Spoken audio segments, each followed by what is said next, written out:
salaamullaahi calaykum kulanti wacan oo wanaagsan meel walbo aad joogtaan iyo si walbood ii maqashaan waxaad ku soo dhowaataan falanqayn guud ee aan ka samayn doono kulankii u dhexeeyay naadiyada Leganes iyo naadiga FC Barcelona.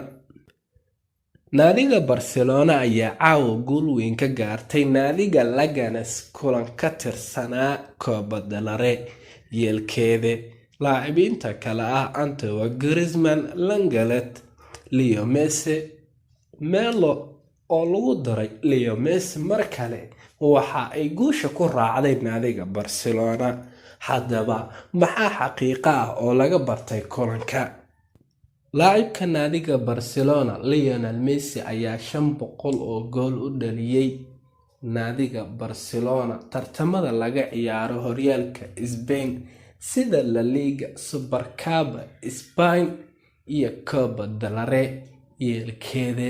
Lionel Messi ayaa ah ninka ugu sarreeya ee marka la qiimeeyo goolasha ugu badan ee horyaalka ama koobabka maxalliga ah ee laga ciyaaro waddanka Spain naadiga Barcelona u dhaliyay. Sidoo kale Nelson Semedo ayaa caawiyay 3 gool 22 kulan ee ugu dambeeyay ee Barcelona oo u ciyaaro halka 82 kulan oo ka mid ah tartamada oo dhan uu Barcelona u ciyaaray uu caawiyay 2 gool oo kaliya.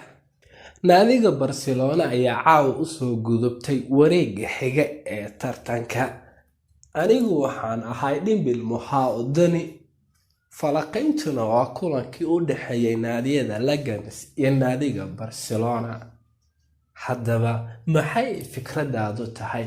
Fadlan commentiga hoose noogu reeb adiga oo nagu dhiirigelinaya taageeranimada.